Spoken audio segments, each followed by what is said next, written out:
Welcome back. How was your break, guys and gals? Good. Now we're gonna talk about myths and attitudes. Much like many groups of people, there are lots of myths out there about people with disabilities. A myth is defined as a false belief about something or someone. They are common throughout our society and impact us every day.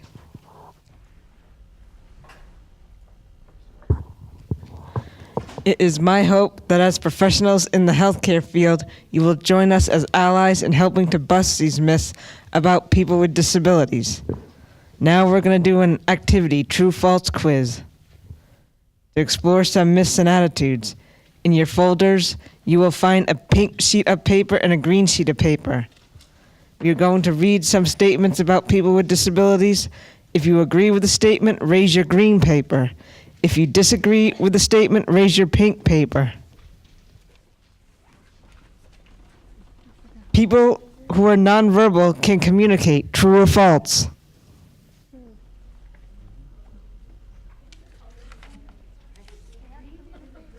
Green to go. Correcto. The answer is true. There are lots of ways for people to communicate. Some people type or use communication devices. Some people use their eyes. Some use sign language.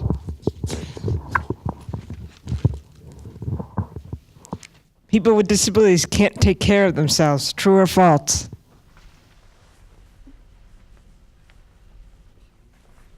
Nice. The answer is false. We live up to the bar other people set for us. People with disabilities can learn to take care of themselves. They may need support for this. Next one. People with disabilities can give consent. True or false? Good. The answer is true. People with disabilities have the right to make their own decisions. Even people who have guardians can still give their consent to participate in activities, medical procedures, and other important life decisions.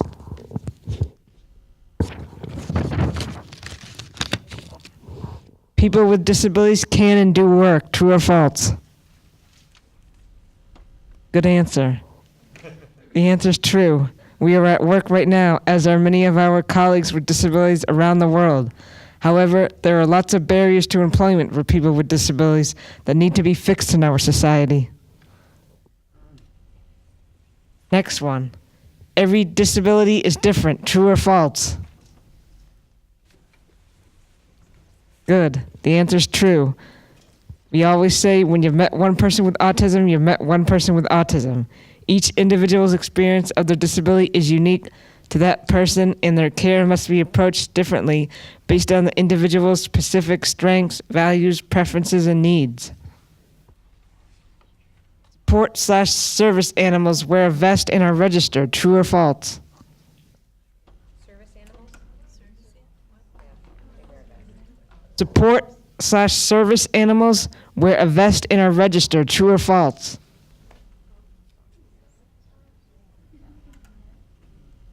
Well, the answer is false. There is no certification required in Vermont. You can ask if the dog is trained to do a specific task to assist someone with a disability, but that's all you can ask. Next one.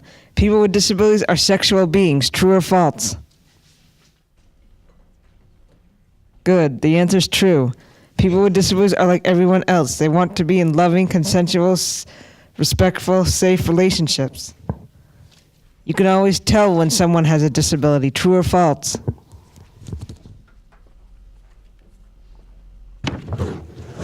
These are some examples of myths and attitudes that affect us in our daily lives.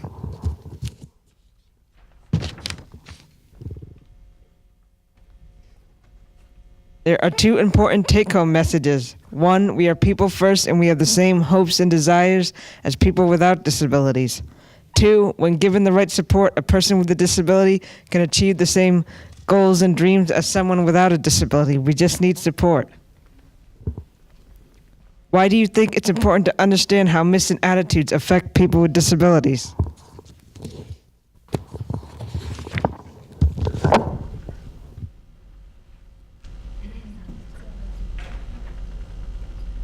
Why do you think it's important to understand how myths and attitudes affect people with disabilities? Don't be shy.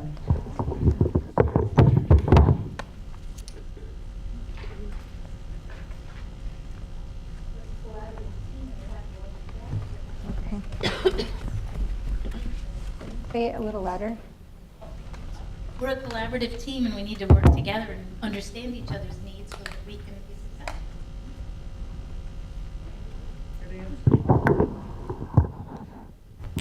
Anybody else? Can I make a quick comment?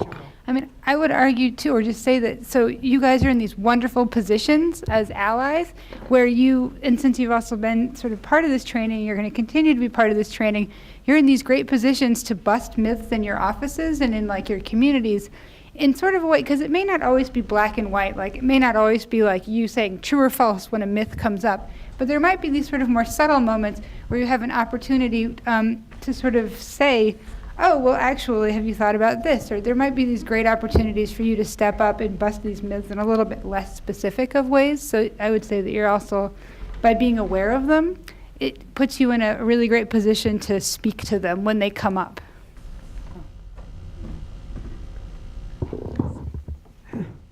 Thanks for participating.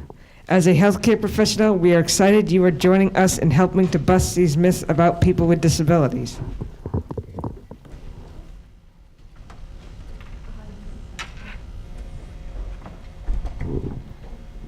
Next is the models of disability. It is important for healthcare professionals to learn how the history and how viewpoints of disability have changed over time.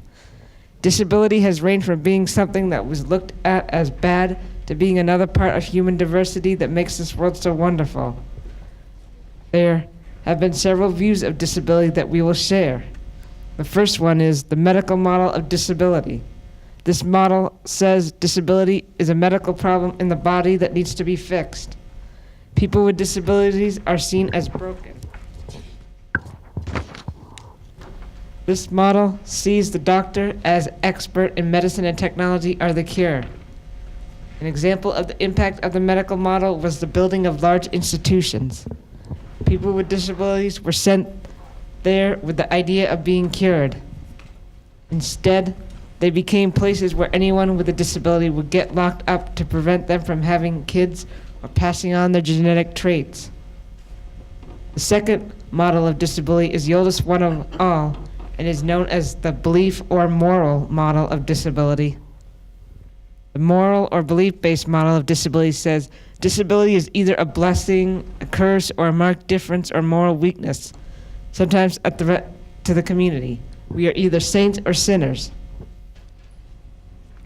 Like sometimes, for instance, you'll hear, oh, because Sky works with people with disabilities, she's so special, she's going to go to heaven. One example we often use. The third model is the World Health Organization, or social definition of disability. This says that disability is not something that a person has. Instead, you need to think about their surroundings. A person is more or less disabled based on their interactions within the environment. A person might have difficulty seeing, speaking, or hearing, but making some changes to the environment can decrease their level of disability.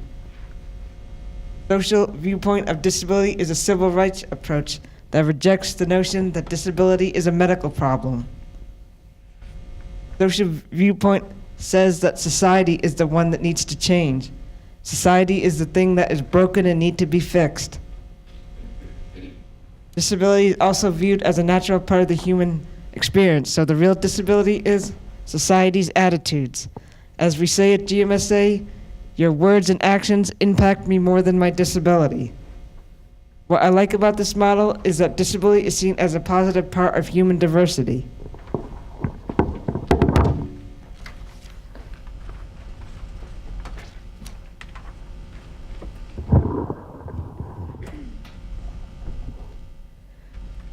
Please raise your hand if you have heard of the eugenics movement.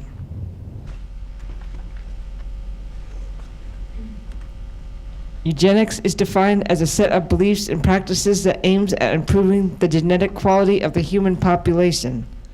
It might surprise you that there is a history of eugenics here in Vermont. In 1931, the governor of Vermont signed a law called A Law for Human Betterment by Voluntary Sterilization. The goal of the law was to reduce poverty and cut the cost of government services by preventing certain people from having kids that the state might have to take care of. The people targeted in this bill were the Abenaki and people with French-Canadian backgrounds, poor people, and lastly, people with disabilities. The law said that people would volunteer to be sterilized, but this is not what happened. For example, people in Brandon Training School, which is an institution that closed in '93, were not allowed to leave unless they were sterilized. They still don't know the total number of people sterilized because of this law. The law was finally overturned in 1980. This is an example from close to home of how the medical and moral model of disability has negatively impacted people with disabilities. The bottom line to remember is that the medical and moral model sees people with disabilities as different and apart from other people. When people with disabilities are set apart from others, that is when they are vulnerable to abuse, mistreatment, exploitation. There is a ripple effect of how they are treated.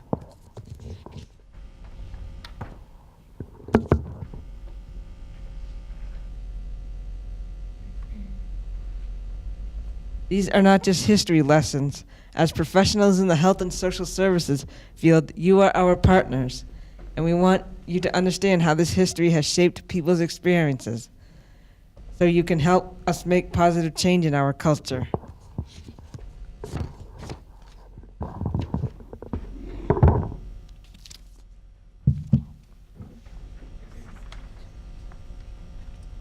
So thank you so much. I hope you all had a good lunch. Did you guys have a good lunch? Okay. I want to start out by asking you guys as an audience, what kinds of things do you value?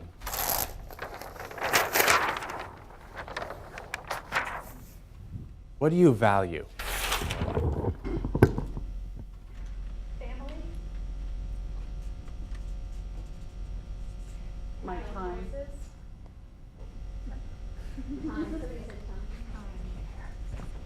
Someone else said choices. Relaxation, Having choices, okay. Integrity. Integrity. Honesty. Memories. Financial independence.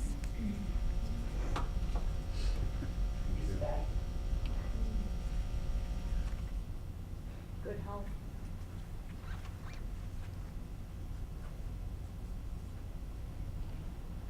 Community? Friendships. Clean water.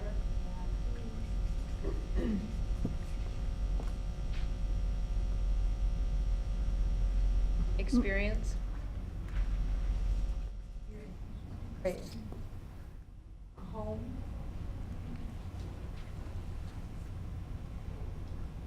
Feeling productive? Productive. Driver's license. Driver's license. That's a great one. Employment.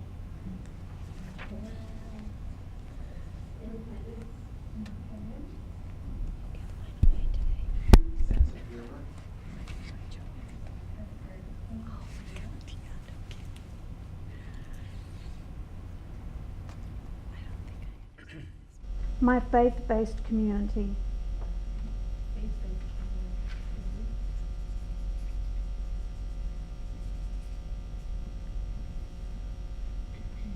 Ability to read. Ability to read, if people didn't hear You should always value yourself. that. Value yourself.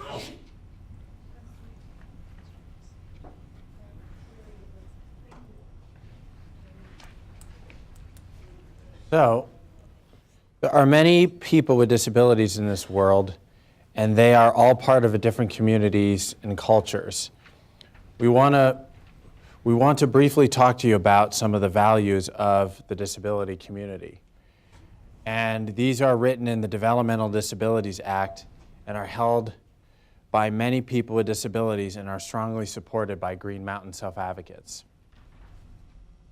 We want to encourage you to keep these in mind when you work around people and you're around people in your jobs with disabilities and also just in your life.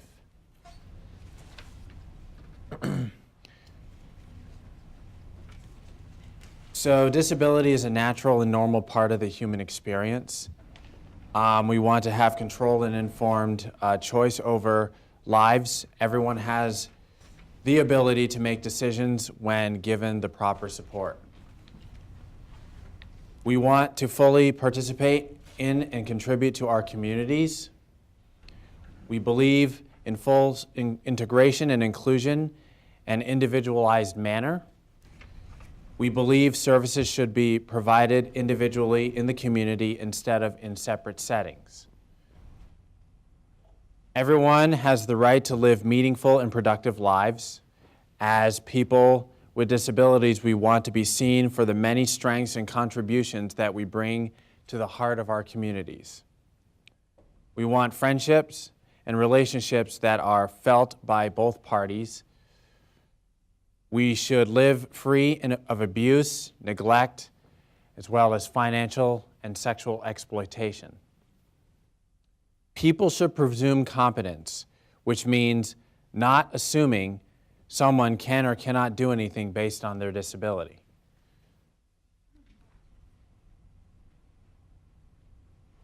Nothing about us without us.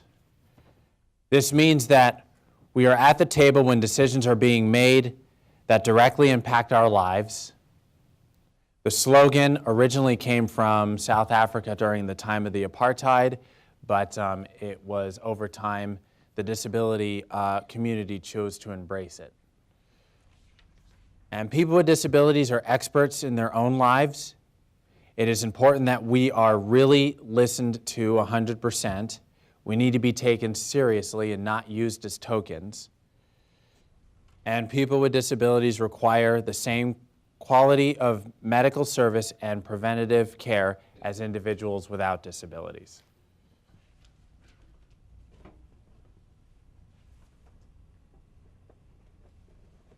So the next slide, as you will see, the next few slides will go over some ideas and strategies that we think are essential parts of the conversation about disability and wellness. And first, we want to explain the concept of self-advocacy and self-determination. Self-advocacy is defined in two ways. It is the civil rights movement for people with intellectual and developmental disabilities.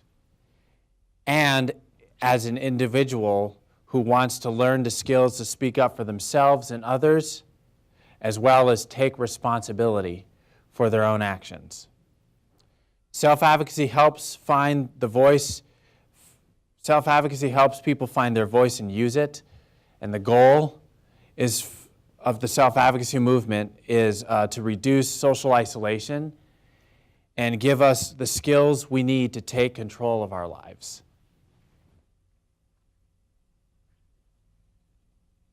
Self-advocacy and self-determination go hand in hand. Self-determination is the act of having control over one's life and resources. Self-determination has many benefits. For instance, it makes sense that people with disabilities will be more committed to health and wellness decisions if they are in the driver's seat.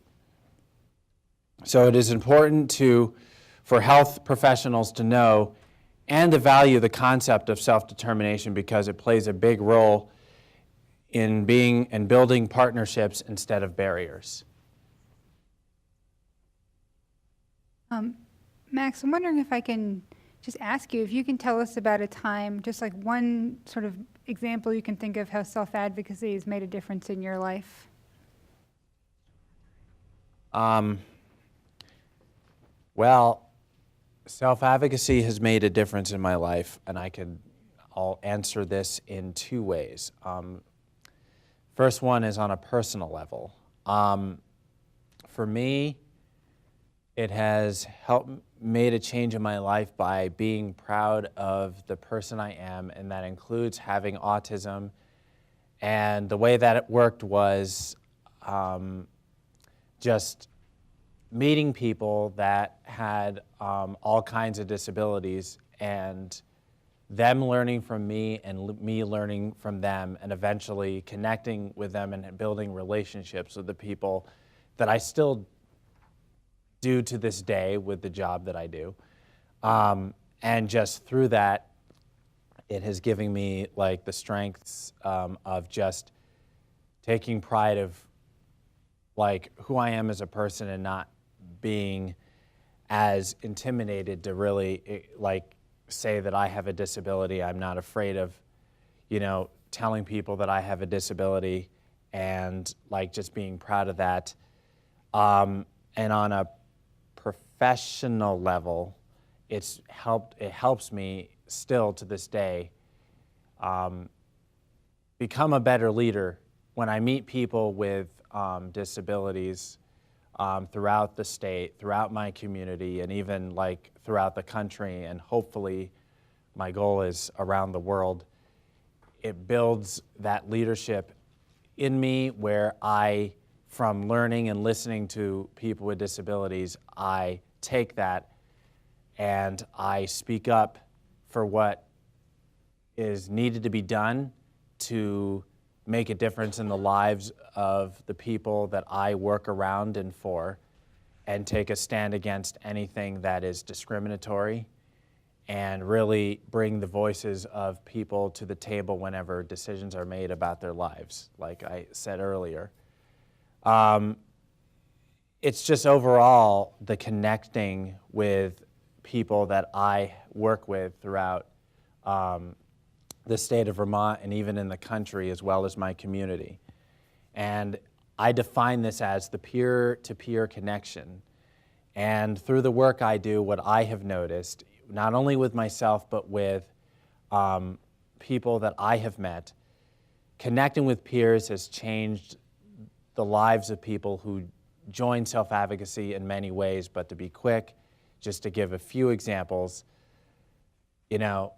people rely on advice when they want to take on challenges that they face.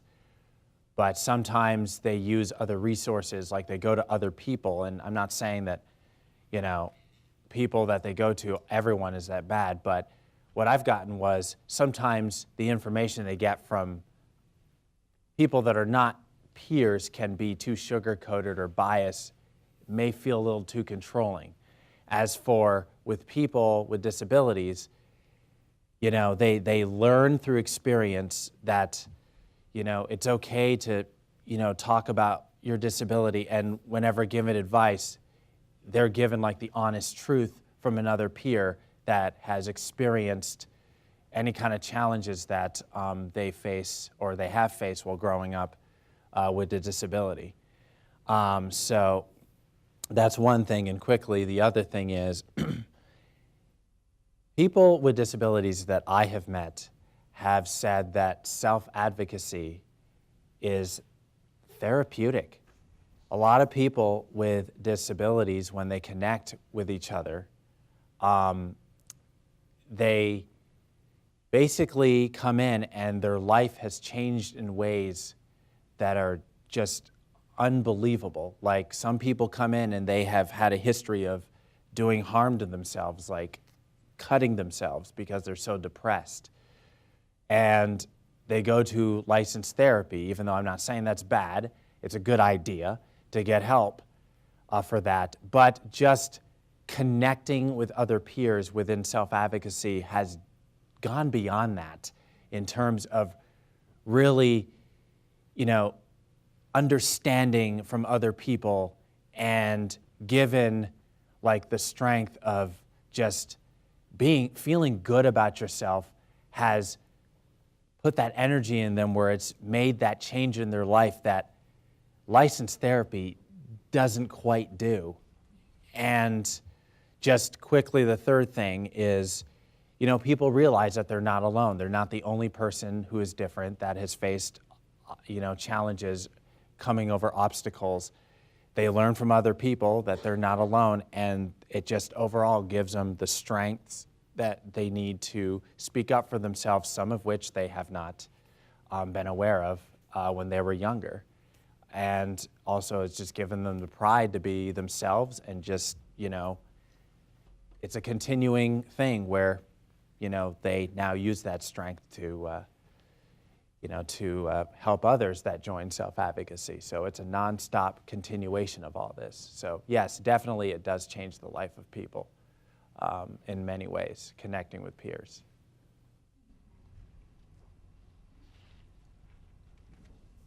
So next, when working with people with disabilities, and really all people, we think it's incredibly important to always remember to presume competence. And to presume competence, it means to believe that all people with disabilities have abilities. And it means not to look at someone and prejudge them on what they can and cannot do based off their disability. And it is about having high expectations and dreams for us. Most people with disabilities perform better when expected, when others expect them to do well. And expectations are a motivating factor in whether or not, people with disabilities succeed. So presuming competence will go a long way toward improving communication and building trust.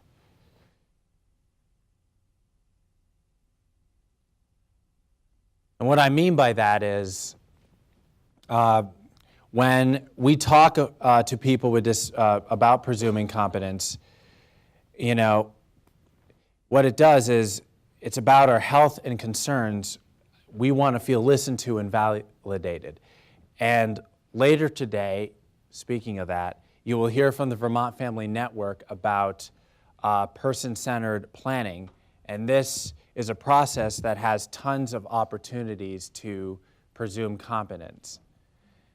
And just quickly, here are some additional tips for you in supporting your healthcare team and coworkers to presume competence. So number one, don't talk about someone as if they were not there. Number two, learn to adapt to people's communication styles.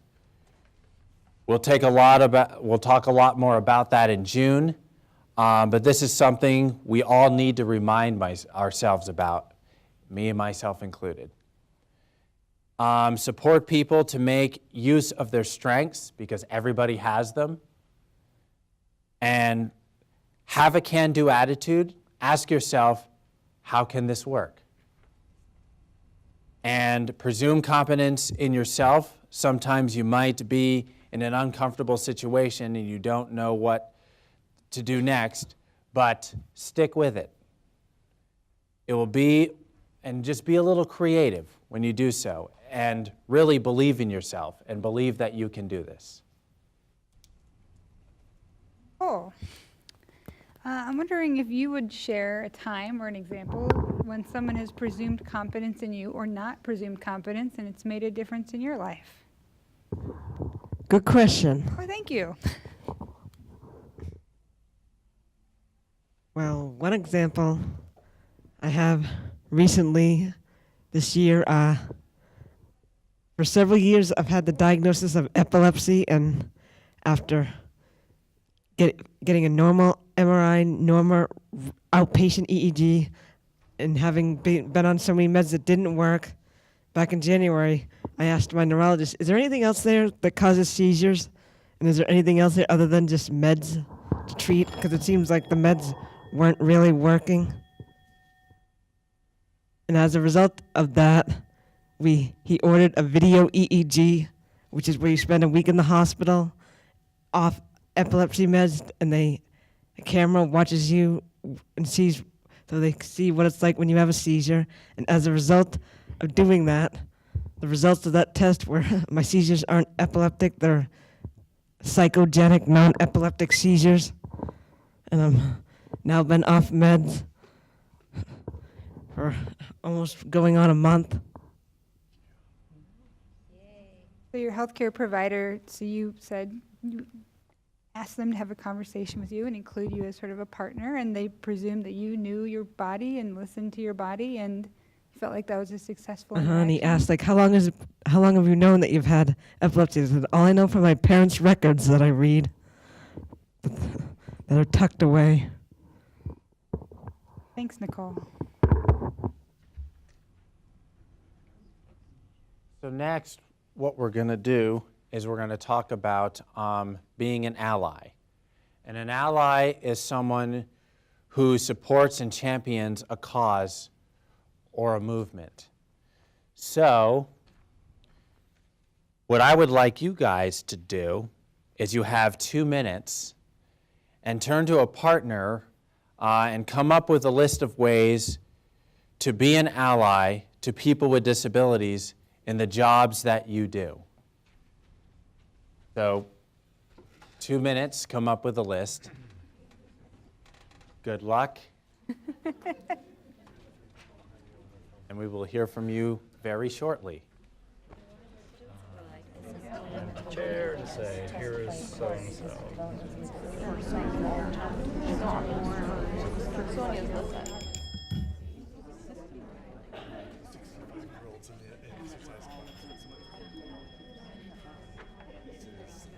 Okay.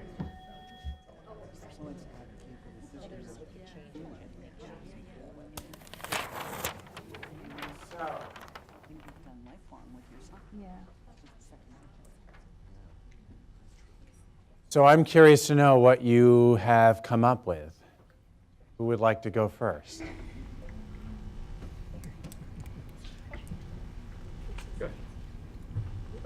I'm finding a lot of the things on our list have to do with just being more flexible. In the way we interact and the way we schedule things, and just paying attention to kind of dropping our own ideas of how things have to be done, and paying attention to other people's needs in general.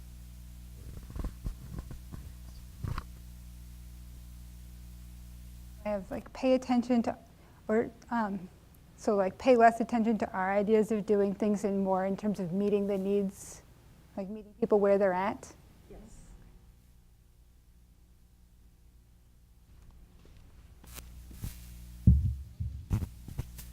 Kenneth and I were talking that often in team meetings, of course, we're always in a hurry. We've got to hurry. We've got to get through this person's stuff. How can we help them? Okay, we have the next person. We've got to move on. And sometimes just taking that extra time, maybe even just pulling that up an empty chair that represents the person you're talking about to help you say, okay, here's Susie. Now, what are we going to do for Susie? And just making yourself be more aware of the person and not your challenge and the things you've got to do. I'm gonna wait until she's done writing.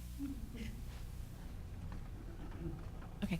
One of the ideas that we thought of was advocating the system to focus more on strengths. We were recognizing that many of the tools that we're given to do our work focus on identifying barriers rather than focusing on what the person's strengths are.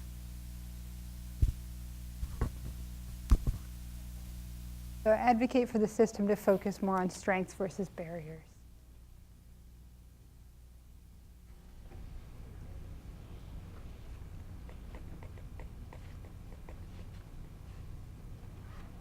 Wow, nobody else has anything? There you go.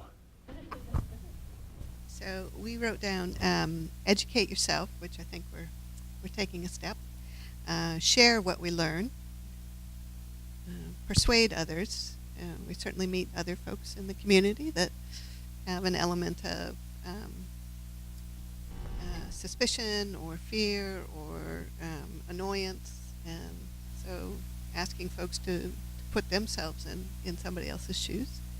And then also trying to see outside the checkbox. So many of the duties that we have, yes, you're eligible. No, you're not eligible. Yes, you're, you know, yes, you qualify for this. And no, you don't. But trying to see the person and not the check boxes.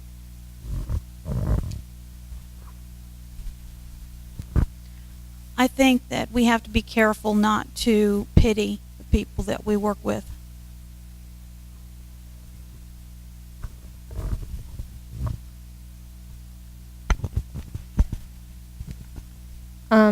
I think one of the things that would make me a better ally would be to make sure that I'm asking them how much support they feel like they need from me rather than how much support I think I need to give to them.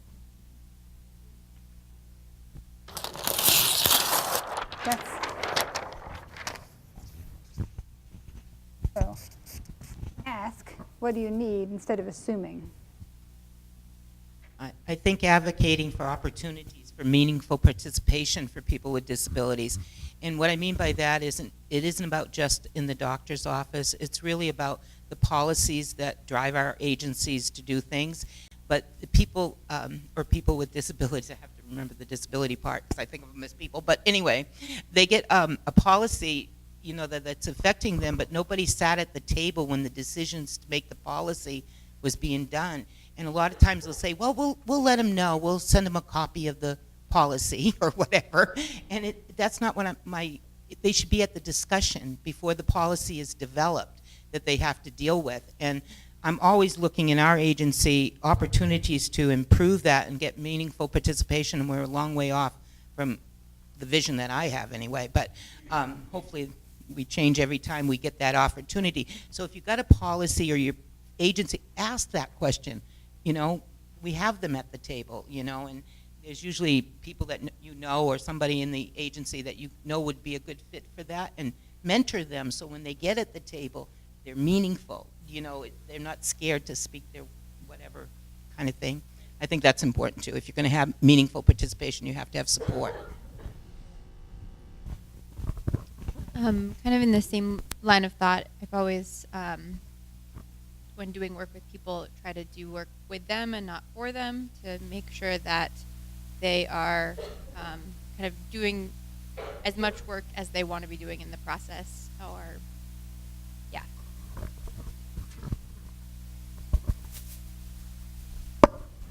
You have your hand up, sir.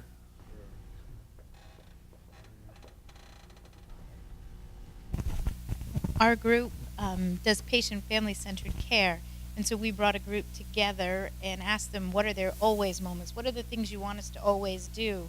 And had the patients tell us the things that were the most important. And really, they weren't outrageous. They were very basic, reasonable requests. Moments defined by people.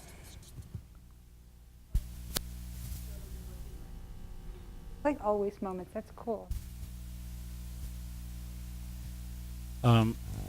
Being sensitive to the environment, including what pictures and newsletters go in, how rooms are set up. That doesn't require somebody opening a door or moving a chair for access, and helping residents in a building understand respectful behavior and etiquette.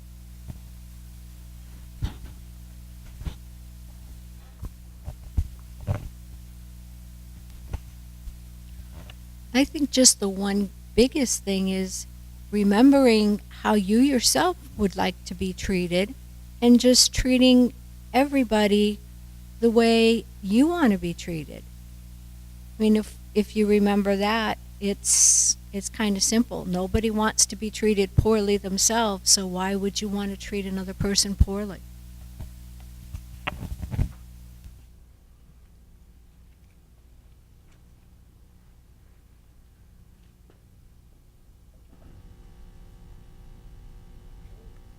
These are great. Thank you. Awesome answers.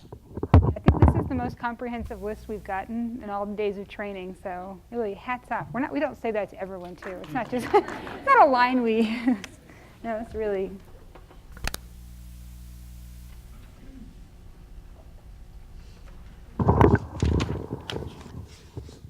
Next, we're going to discuss dignity of risk.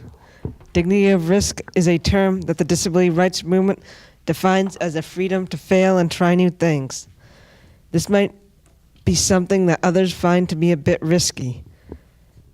For example, if someone decides they want to stop taking a medication because it makes them feel poorly, dignity of risk is all about presuming competence.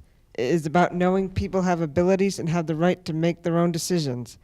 It is also about giving people support if they need it to make decisions and build people up for success using people's strengths. In all of our work, we need to remember to ask, what does the person want or say? For me, when someone is supporting me to make a decision, I want them to be neutral. It is up to me to make the decision. Sometimes people make a choice that ends in a failure. The important thing to remember about failure is that it can be a blessing in disguise.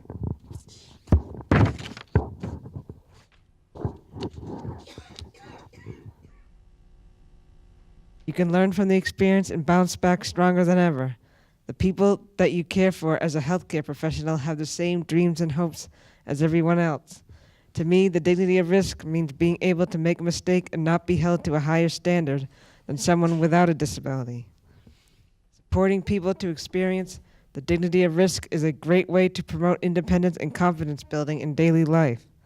It also demonstrates that there are consequences for our decisions and that rights come with responsibilities.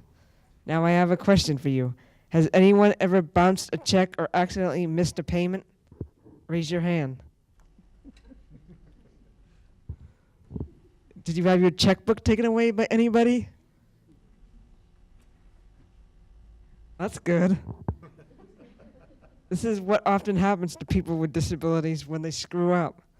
The better solution would be to teach us how to budget our money so that we can turn a negative experience into a positive learning experience.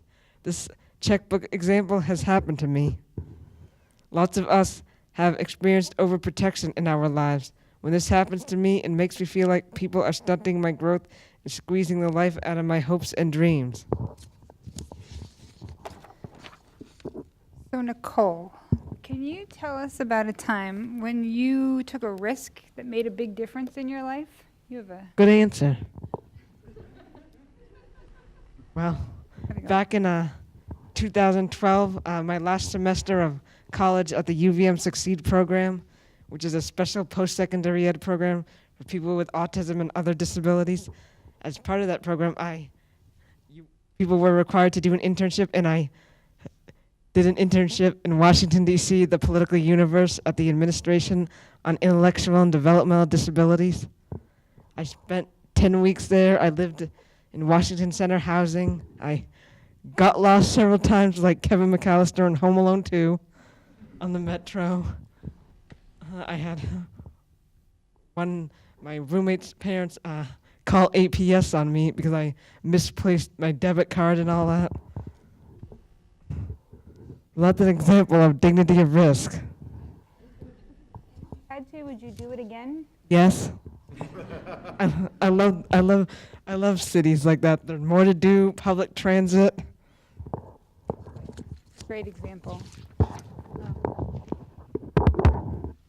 So we're actually doing okay on time. We're still going to run 15 minutes over our own session, but we're okay on time in like the spectrum of being okay with time. Does anyone have any questions about dignity of risk or presuming competence since we have a second? Ask away.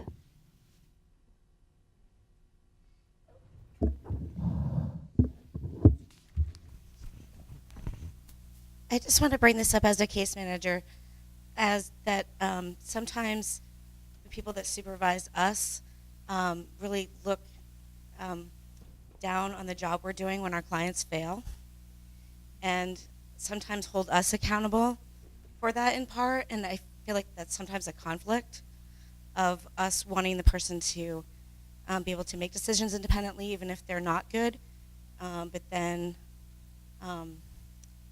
having the case manager maybe look down upon if the person does fail because they feel that we're in part responsible for them.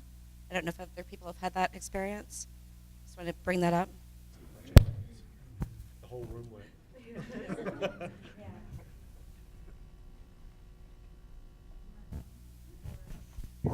Want to speak to that in the room? Sort of. Interesting point. It sheds light on system that needs to like be redesigned to, because as a society we're like risk adverse. We need to like shift. I mean, I think that kind of speaks to the nothing about us without us component too, and having, people with disabilities be sort of these sort of larger, like decision makers at the table around sort of the decisions that are being made sort of at all levels. I mean, it seems like that's in some ways an answer.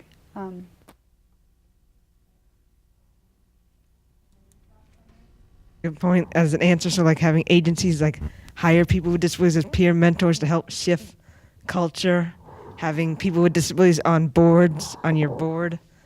It's how we define success. The success might be that they took the risk, rather than the outcome of the decision. So I think we have to look, when we say the word success, what does that mean? What are we really talking about? Because the success isn't actually the attempt. And sometimes we write it that way, attempted, and that is the success, was the attempt. I wonder if what you are speaking to has anything to do with kind of like the larger system. Earlier, you spoke about having an APS report made because of a choice that you made that ended in losing a debit card.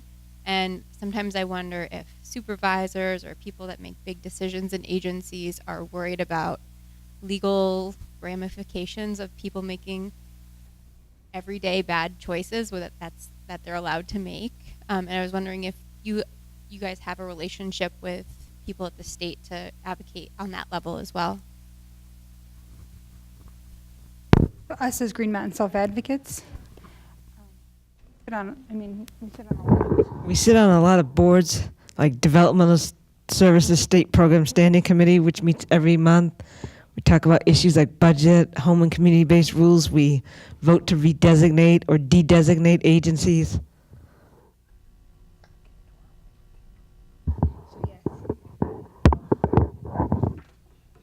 So I'm going to switch over just to quickly talk a little bit about common courtesies and disability etiquette. And so when I say etiquette or common courtesies, what are we talking about? Like, what does that just mean in general?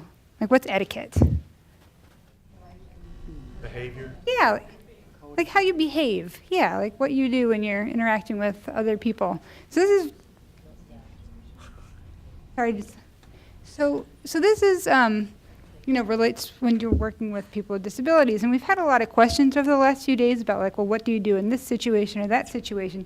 And I mean, we could spend, there's just a wealth of resources out there online and like on YouTube. And I'd encourage you to get on the internet and sort of find some great resources that are built up, because part of it is having conversations about, what is between individuals to establish like, what is our rapport going to be like, and asking people, so what do you like? But then there's also all this legwork that's been done, because there's a ton of resources just about common courtesies that you can do that initially start the conversation off on a really strong footing.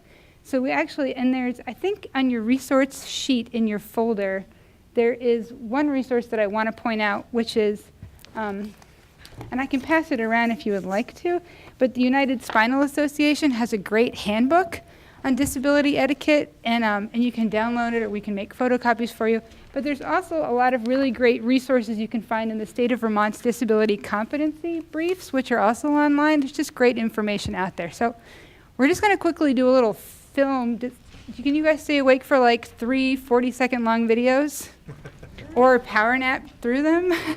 We're going to turn the lights down, but we're just going to quickly watch 3 videos just to kind of illustrate what kind of resources are out there. Hi, I'm John. I'm going to tell you about disability etiquette gone wrong. I have aphasia. It makes it tough for me to respond quickly in conversation. When I go to a restaurant, it can take me a long time to give my order. I like to order myself as often as possible. If it's taking me a long time, someone may try to figure out what I'm trying to say by finishing my sentences. One time, I wanted to order lasagna. The waitress kept on guessing. L words. Liver and onions, lamb chops, lamb shank, lobster, lasagna. Oh, lasagna. He wants lasagna. Disability etiquette, for me, means giving someone the time they need to say what they want to say.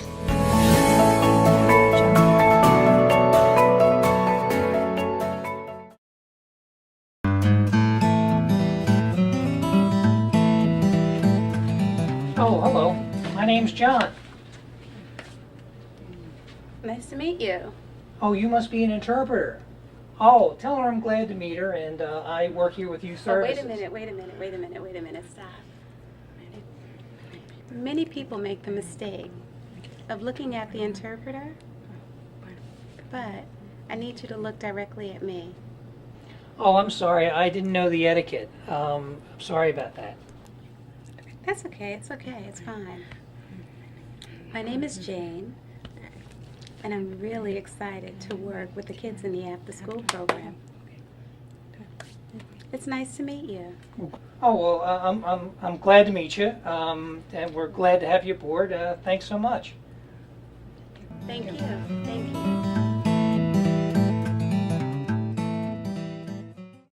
The same goes for any kind of personal care attendant. It's fine to say hi to them, but when you're having a conversation, talk directly to the person. And if you make a mistake, it's not the end of the world. Just apologize and move on. What are some ways you can deal with these awkward situations?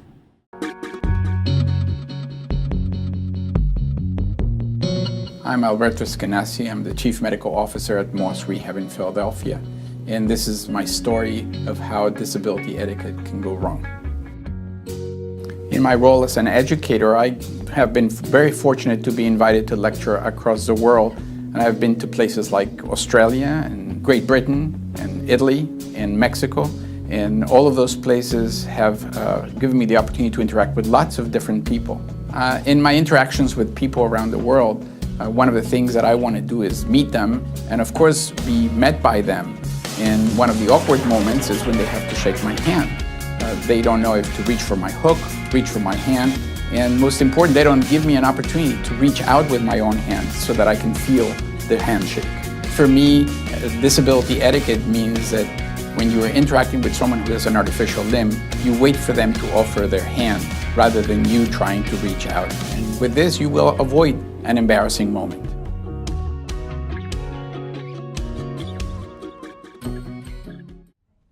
So these are just a couple. I have like 500 videos that I would love to show you, and if I could hold you captive, I would, because they have a lot of great discussion points. But this is just to kind of point out a resource that's out there for you, because it can really go a long way in terms of having like it's just a toolbox of respectful ways to interact with people. I think that it's just worth it to have it on your desk. And GMSA also has a handbook to how to communicate with people, and we'll talk a lot more about that in June. So your final activity for today, and you have about 2 minutes to do it, is we have, if you look in your folder, handout number 3, it's a letter. It says, "Dear Future Me." And what it is we'd just like you to take a minute and think about some of the things we've talked about so far today, and maybe pick out 1 or 2 things that you'd like to focus on or practice or try to remember between now and when we see you again in June. And just write yourself a couple of notes, and we're going to collect them, and then we won't read them. We're just going to put them in envelopes with your name on them. So make sure you write your name at the top, and then we'll give them back to you in June, and you can just sort of see if you've remembered to, or where you're at with that. So if you don't mind taking just a minute. But besides that, I think when you're finished with that, you get to go on break for 15 minutes. And I just want to say thank you very much for having us present to you on this workshop. It meant a lot. You've been awesome students. And also, GMSA has a Facebook and Twitter page. Like us on Facebook, follow us on Twitter. And our Getting Your Message Across, which talks about meeting accessibility, can be found on gmsavt.org. It's free. All our materials are free, no charge. Very much. And if you just hold it up when you're done, someone will come and collect your letter from you. Thank you, guys.